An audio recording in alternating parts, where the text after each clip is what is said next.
Anime fans அனைவருக்கும் வணக்கம். இன்றைக்கி நம்ம காலிங் டிராகன் எபிசோட் 10 தான் பார்க்க போகிறோம். போன எபிசோட் எங்கே முடிஞ்சிருக்கோம்? நம்ம பேபே எனக்கான ஒரு ஆப்போனன்ட் கிடச்சிட்டாண்டா அப்படின்னு சண்டை போட போயிருக்கோம் இல்லையா, அங்கே தான் முடிஞ்சிருக்கோம். இப்போ நம்ம பேபே என்ன பண்ணுது, அந்த டிராகன் கிட்ட போய் நின்றுக்கிட்டு, டே பெரியவனே வாடா என் கூட வந்து சண்டை போடு அப்படின்னு கூப்பிடுதுங்க. இந்த டிராகன் அப்படியே எந்திரிச்சு பார்த்துட்டு போடா சரிதான்னு சொல்லிட்டு அது பாட்டுக்கு போயிடுச்சு, கண்டுக்கவே இல்லை. இதுக்கு சரியான கோவம். எவ்வளோ தைரியம் இருந்தால் என்னை கண்டுக்காமல் போவோன்னு சொல்லிட்டு வேகமாக போய் அது வாழை கடிச்சிருமா. அந்த டிராகன் அப்படியே திரும்பி பார்த்துட்டு வாழை செவிட்டு அடிக்குது பாருங்க. பேபே எங்கேயோ போய் விழுந்துடுச்சு. இப்போது நம்ம ஆளுக்கு கோவம் வந்துடுச்சு. பேபே பார்த்தீங்கன்னா ட்ரான்ஸ்ஃபார்ம் ஆகுதுங்க. இது வரைக்கும் தம்மா துண்டாக இருந்தது, இப்போ ஒரு ஃபாக்ஸ் அளவுக்கு பெருசாகிடுச்சு. இவங்களுக்குலாம் அது மிகப்பெரிய ஆச்சரியம். பேபேவால் ட்ரான்ஸ்ஃபார்ம் ஆக முடியுமா அப்படின்னு பார்க்குறாங்க. ஒருவேளை அது கிளானுடைய சீக்ரெட் டெக்னிக்காக இருக்குமோ அப்படின்னு யோசிக்கிறாங்கப்பா. இப்போ பேபே என்ன பண்ணுது, ஜம்ப் பண்ணி கோலை வெறியில் அட்டாக் பண்ணுதுங்க. அந்த டிராகன் சும்மா இருக்குமா, அதோட வாழை யூஸ் பண்ணி ஒன்று வைக்கிது பாருங்க. நம்ம ஹீரோ பயந்து போகிறான். ஆனால் அவர் என்ன சொல்கிறாரு, செயின்ட்டு அதெல்லாம் ஒன்றும் கிடையாது, பேபியோட டிஃபென்ஸ் வந்து பயங்கரமாக இருக்குது, நீ கவலைப்படாத அப்படிங்கிறாரு. இவன் என்ன சொல்கிறான், இல்லை இருந்தாலுமே அந்த டிராகன் வந்து ரொம்ப ஸ்ட்ராங்காக இருக்குது, இப்படியே போனால் பேபேக்கு வந்து டிஸ்அட்வான்டேஜ் ஆகிடுமே அப்படிங்கிறான். அவர் என்ன சொல்கிறார், அப்போல்லாம் ஒன்றும் கிடையாது அப்படிங்கிறாரு. ஆக்சுவலாக நம்ம பேபே இப்போ வரைக்கும் பார்த்தீங்கன்னா விளையாட்டு தான் காட்டிக்கிட்டு இருக்கு. சார் என்ன சீரியஸாக சண்டை போடவே ஆரம்பிக்கல. அதோட பிளைண்ட் ஸ்பாட்ஸ்லேருந்து அதை அட்டாக் பண்ண ஆரம்பிக்குதுங்க. இப்போ பேபே என்ன பண்ணுதுன்னா, ஜம்ப் பண்ணி போய் அதோட மூக்கு மேலே இருக்கக்கூடிய கொம்பை ஒரே வெட்டில் வெட்டி எடுத்துகிட்டு வந்துருமா. அந்த டிராகனுக்கு என்ன பண்ணுறதுனே தெரியல. அது கீழே விழுந்து எந்திரிச்சு தெரிச்சு ஓடுது. இப்போ பேபே சும்மா இல்லாமல் எங்கே ஓடுற எந்த வரேன்னு சொல்லிட்டு அதுவும் பின்னாடியே ஓடுமா. பேபே ஓடிடுச்சுன்னா நம்ம ஹீரோ சும்மா இருப்பானா, அவனும் பின்னாடியே ஓட ஆரம்பிக்கிறான். பேபே நில்லு நில்லு அப்படின்னு சொல்லிட்டு ஓடுறான். அது எந்த தசைக்கு ஓடிச்சுனே தெரியலங்க. இருந்தாலும் அவன் பாட்டுக்கு ஓடிக்கிட்டே இருக்கான். இப்படியே ஓடினவன் ஒரு பள்ளத்தாக்கு மாதிரி இருக்கு, அங்கே வந்து நிற்கிறான். என்னடா இது எந்த பக்கம் ஓடிச்சுன்னு தெரியலேன்னு முழிக்கும் போது செயின்ட் என்ன சொல்கிறாரு, எனக்கு தெரிஞ்சு 2 பேருமே கீழே தான் போயிருப்பாங்க, நம்ம இங்கேயே வெயிட் பண்ணலாம் அப்படிங்கிறாரு. இவன் வெயிட் பண்ணுற மாதிரிலாம் இல்லை, நான் கீழே போகிறேன் அப்படிங்கிறான். அவர் தடுக்கலான்னு பார்த்தா கூட இவன் நிற்கிற மாதிரி தெரிலங்க. சரிடா ஜாக்கிரதையா போ அப்படின்னு சொல்கிறாரு. இவனுமே கீழே குதிச்சு அப்படியே பார்த்துக்கிட்டே போய்கிட்டு இருக்கான். அவன் கீழே குதிக்கும் போது பார்த்தீங்கன்னா ஒழுங்காக நோட்டீஸ் பண்ணல, எல்லாமே பிரான்ச்சஸ் அப்படின்னு தான் நினச்சிக்கிட்டு இருக்கான், பெரிய பெரிய மரக்கிளைகள் நினச்சிக்கிட்டு இருக்கான். ஆனால் அவன் குதிக்கிறது எல்லாமே பாம்பு மேலே. ஒரு பாம்பு வருதுங்க, பயங்கர பெருசாக இருக்குது. ஆத்தாடி என்னடா இதுன்னு சொல்லிட்டு அதுக்கிட்ட இருந்து தப்பிச்சு போனால் இன்னொரு திசையில் அங்கேயும் பாம்பு தான் இருக்குது. ஆஹா எங்கடா வந்து மாட்டியிருக்கேன் அப்படின்னு சொல்லிட்டு முழிக்கிறான். இவன் எந்த பக்கம் தேடினாலும் சண்டை நடந்ததுக்கான தடமே இல்லை. ஆனால் ஒரு இடத்துல பார்த்தீங்கன்னா அந்த வெலாசிட்டி டிராகனுடைய டெய்ல் இருக்குங்க. ஐயோ பேபே ஓகேவா அப்படிங்கிற மாதிரி யோசிக்கிறான். இந்த இடம் ரொம்ப டேஞ்சரஸான ஒரு இடம் தான். சரி தொடர்ந்து போகலாம் அப்படின்னு சொல்லிட்டு இவன் போகும்போது நம்ம செயின்ட் ஒரு பிளான்ட் ஒன்று பார்க்குறாருங்க. பார்த்தவர் உடனே நம்ம ஹீரோ கூப்பிட்டு என்ன சொல்கிறாரு, அதுதான் வந்து ப்ளூ ஹார்ட் கிராஸ் அப்படிங்கிறாரு. இதுதான் ப்ளூ ஹார்ட் கிராஸா அப்படின்னு பார்க்குறான். அதாவது அவன் சின்ன வயசில் இருக்கும்போது அவங்க அப்பா அவன் கிளானுடைய புக்கை கொடுத்துருப்பாரு. அந்த புக்கில் அவங்க கிளானோட ஹிஸ்ட்ரி மட்டும் இல்லைங்க, இந்த மாதிரி ஒரு சில பேருக்கு டிராகன் பிளட் அப்படிங்கிறது கம்மியாக இருக்கும்ல, அவங்கள எப்படி டிராகன் வாரியர் ஆக்கலாம் அப்படிங்கிற ஒரு மெத்தட் இருக்கும். அதாவது இந்த செயின்ட் லெவல் டிராகன் இருக்கான், அதை கொன்று அதோட ரத்தத்தை குடிச்சா டிராகன் பிளட் வாரியராக ஆயிடலாம். ஆனால் அவங்க அப்பா என்ன சொல்கிறாரு, இதை ட்ரை பண்ணாத அப்படிங்கிறாரு. இதுக்கு முன்னாடி நிறைய பேர் அதை ட்ரை பண்ணி உடம்பு வெடிச்சு இறந்து போயிட்டாங்களாம். ஸோ ட்ரை பண்ணாத அப்படிங்கிறாரு. ஆனால் நம்ம செயின்ட் என்ன சொல்கிறாருன்னா, இந்த டிராகன் பிளட் கூட ப்ளூ ஹார்ட் கிராஸ் அப்படிங்கிறத மிக்ஸ் பண்ணி குடிச்சா எந்த பிரச்சனையும் வராது அப்படின்னு சொல்லியிருப்பார். அப்போ நம்ம ஹீரோ கேட்டிருப்பான், அந்த ப்ளூ ஹார்ட் கிராஸா அது எங்கே வளரும் அப்படின்னு கேட்டிருப்பான்.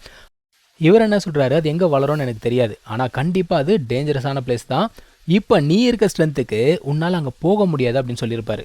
இப்போ நம்ம ஹீரோ அந்த இறந்து போன டிராகனை கண்டுபிடிச்சிட்டாங்க. அது இறந்து போயிருக்கு. பேபே எங்கடா அப்படின்னு பார்த்தா அந்த பேபேவை சுற்றி ஒரு 3 டிராகன், பறக்கிற டிராகன் சுற்றிக்கிட்டு இருக்கு. நம்ம பேபேவால் கீழே இருந்து எஸ்கேப் ஆக முடியலங்க. இவன் உடனே என்ன பண்ணுறான், ஃபயர் பால் அப்படிங்கிறத யூஸ் பண்ணி டிஸ்ட்ராக்ட் பண்ணி பேபே அங்கே வந்து காப்பாற்றுறான். பேபே என்ன சொல்லுது, அந்த 3 டிராகனை ரொம்ப தொல்லை பிடிச்சது, முதல்ல இங்கேருந்து ஓடலாம் அப்படிங்குதுங்க. நம்ம ஹீரோ ஓடுறதுக்கு முன்னாடி அங்கே இருக்க ஒரு ப்ளூ ஹார்ட் கிராஸ் அப்படிங்கிறத பறிச்சுக்கிறான். திடீர்னு பார்த்தா அந்த டிராகன்ஸ் எல்லாமே இவனை துரத்த ஆரம்பிக்குமா. இவனும் ஓட ஆரம்பிக்கிறான், அதுவும் பின்தொடர்ந்து வந்துக்கிட்டே இருக்கு. இப்போது இவங்க தன்னால் முடிஞ்ச வரைக்கும் எதிர்த்து அடிக்க ஆரம்பிக்கிறாங்க. பேபே பார்த்தீங்கன்னா அந்த டிராகன்ஸ் எல்லாம் மேலே வச்சு சிறப்பாக சம்பவம் பண்ணுதுங்க. ஆனாலும் அந்த டிராகன்ஸ்க்கு எதுவுமே ஆகலை. ஆக்சுவலாக அந்த டிராகன்ஸ்க்கு பார்த்தீங்கன்னா ஒரு அட்வான்டேஜ் இருக்குது, அதால் பறக்க முடியும். ஆனால் நம்ம ஹீரோவால் பறக்க முடியாதுல்ல, பேபேவாலையும் பறக்க முடியாது. ஸோ இவங்க 2 பேருக்கு ஓரளவுக்கு டிஸ்அட்வான்டேஜ் தான். பேபேவும் தன்னால் முடிஞ்ச வரைக்கும் சண்டை போட்டு பார்க்குதுங்க, ஆனால் அதால் முடியல. இப்போ இவன் என்ன பண்ணுறான், பறக்க முடியல, உடனே அவனுடைய எர்த் பவரை யூஸ் பண்ணி ஸ்டெப்ஸ் மாதிரி கிரியேட் பண்ணுறாங்க. கிரியேட் பண்ணி அது மேலே வேகமாக ஓடுறாங்க. மேலே ஓடின உடனே வின் பிளேடை வச்சு எல்லா டிராகன்ஸையும் அடிக்கிறான். இப்போ பேபேவும் கூட சேர்ந்து அடிக்க ஆரம்பிக்குது. ஆனால் அந்த டிராகன்ஸ் எல்லாம் என்ன தெரியுமா பண்ணுது, ஃபயர் பவர் யூஸ் பண்ணி தொடர்ந்து அடிச்சுக்கிட்டே இருக்குது. இவங்களால ஒன்றுமே பண்ண முடியல. இப்போ நம்ம செயின்ட் என்ன சொல்கிறாரு, எனக்கு தெரிஞ்சு அதெல்லாம் கோவப்படுதுன்னு நினைக்கிறேன், ஏன்னா இவன் அந்த பிளான்ட்டை பிச்சுட்டு வந்தால அதில் அதுக்கு கோவம் வந்துச்சு போல தெரியுதுன்றாரு. சரின்னு சொல்லிட்டு இவன் என்ன பண்ணுறான், அந்த ஒரு பிளான்ட் எடுத்து கொடுக்குறான். கொடுத்த உடனே அதை வாங்கிட்டு அது பாட்டுக்கு போயிடுச்சுங்க. அவர் சொல்கிறது தான் கரெக்ட் போல்.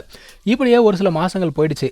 இவன் நிறைய பீஸ்ட்டை வேட்டையாடி ஏகப்பட்ட கோரை வந்து கலெக்ட் பண்ணி வச்சிருக்காங்க. நம்ம பேபேக்கு பயங்கர சந்தோஷம். ஐயா காசு காசுன்னு புரண்டுகிட்டு இருக்கு. இவன் வந்தது ட்ரைனிங்காக, ஆனால் இவ்வளோ காசு சம்பாதிப்பான்னு சொல்லிட்டு இவனுமே எதிர்பார்க்கல. திரும்ப போக வேண்டிய நேரம் வந்துடுச்சு அப்படிங்கிறான். நம்ம பேபே என்ன சொல்லுது, எது திரும்ப போகணுமா, எனக்கு இன்னும் ஃபன்னு பத்தலை அப்படிங்குது. அதான் நம்ம ஹீரோ கேட்குறான், ஏன் கிரியேட் பண்ண ப்ராப்ளம்லாம் போதாதா, நம்ம திரும்ப வரலாம் அப்படிங்கிறாங்க. இப்போ செயின்ட்டு கேட்குறாரு, நான் நினச்சேன் நீ ப்ளூ ஆர்ட் கிராஸ் இல்லாமல் திரும்ப போக மாட்டேன்னு நினச்சேன் அப்படிங்கிறாரு. அவன் என்ன சொல்கிறான், எனக்கு அது தேவைதான், ஆனால் இப்போ நான் இருக்க கண்டிஷனில் என்னால் உள்ளே போய் அதை எடுக்க முடியாது, என்னோட ஸ்ட்ரென்த் வந்து பத்தாது அப்படிங்கிறான். நம்ம செயின்ட் என்ன சொல்கிறாரு, பரவாயில்லடா, நான் கூட நினச்சேன் நீ ரொம்ப யங்காக இருக்க, முட்டாள்தனமாக ஏதாவது பண்ணிடுவியோ அப்படின்னு நினச்சேன், ஆனால் நீ அந்த மாதிரிலாம் பண்ணலை, எனக்கு பெருமையாக இருக்கு அப்படிங்கிறாரு. இப்போ அவன் கேட்குறான், சரி அப்போ திரும்ப வரத்துக்கு எது சரியான தருணம் அப்படின்னு கேட்குறான். அவர் என்ன சொல்கிறாரு, நீ லெவல் 7க்கு வந்ததுக்கப்புறம் நம்ம திரும்ப வரலாம் அப்படிங்கிறாரு. ஏன்னா லெவல் 7 ரீச் ஆனதுக்கப்புறம் இவனால் பறக்க முடியும்.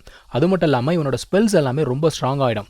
டிஃபென்ஸ் ஸ்பெல்ஸு, அட்டாக் ஸ்பெல்ஸு எல்லாமே ஸ்ட்ராங் ஆகிடும். அந்த சமயத்தில் தான் இவனால் நேருக்கு நேர் நின்று சண்டையே போட முடியும். ஸோ லெவல் 7க்கு அப்புறம் வரலாம் அப்படிங்கிற மாதிரி செயின்ட் சொல்ல இவனை ஓகே அப்படின்னு சொல்லிட்டு திரும்ப போக ரெடி ஆகுறாங்க. இப்போது இங்கே கட் பண்ணால் ஒரு 4 பேர் கொண்ட குழுவை காட்டுறாங்கப்பா. இந்த 4 பேருமே ஆக்சுவலாக ஃபாரஸ்டோடைய ஸ்டார்டிங்கில் தான் இருக்காங்க. ஃபுட்டெல்லாம் சமைச்சு சாப்பிட்டுக்கிட்டு உட்காந்துட்டு இருக்கானுங்க. இதில் ஒருத்தன் தான் பார்த்தீங்கன்னா லெவல் 5 வாரியர்.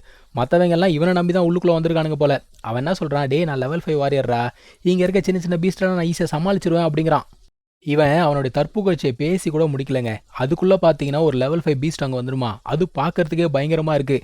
எல்லாரும் எந்திரிச்சு ஒரு மூளைக்கு ஓடிட்டாங்க. இவன் என்ன சொல்கிறான், அங்கே இருக்க பொண்ணுக்கிட்ட, இங்கே பாரு நீ ஒரு மேஜ், உன்னால் வந்து சண்டை போட முடியாது, தூரமாயிருன்னு சொல்லிட்டு இவர் சொல்கிறார் எல்லாருக்கும், இங்கே பாருங்க எல்லாரும் என் மேலே கவனத்தை வைங்க, பிளானை மறந்துடாதீங்க அப்படிங்கிறான். அங்கே ஏற்கனவே ஒருத்தனுக்கு கை கால்லாம் நடுக்கம் கொடுக்க ஆரம்பிச்சிச்சு. நம்ம ஹீரோ மரத்து மேலே இருந்து என்ன நடக்குதுன்னு பார்த்துக்கிட்டு இருக்கான். இவனுங்க பண்ணுறதெல்லாம் பார்த்தா பீஸ்ட் கிட்ட சண்டை போட்டு ஜெயிக்கிற மாதிரியே தெரிலங்க. அவன் இஷ்டத்துக்கு என்னென்னமோ பண்ணிக்கிட்டு இருக்கான். அந்த பொண்ணு மேஜ் ஒருத்தி இருந்தால, அவள் அர்த்து ஸ்பைக் யூஸ் பண்ணுறா. இந்த பீஸ்ட்டு அர்த்து ஸ்பைக்கெல்லாம் இடித்து தள்ளிட்டு போகுது. நம்ம வாரியர் போயிட்டு மரத்து பின்னாடி ஒழிஞ்சிக்கிட்டாரு. அந்த பொண்ணு தான் கடைசியாக தனியாக மாட்டிக்கிட்டா. அதுக்கப்புறம் நம்ம ஹீரோ உள்ளுக்குள்ளே வந்து அந்த பீஸ்ட்டை அடித்து போட்டு அந்த ஒரு பொண்ணை காப்பாற்றி விடுறாங்க. ஸோ இங்கே தான் இந்த ஒரு எபிசோட் முடியுது. அடுத்த எபிசோடில் கண்டினியூ பண்ணலாம். தேங்க்யூ ஸோ மச் ஃபார் வாட்சிங். Take care. பை.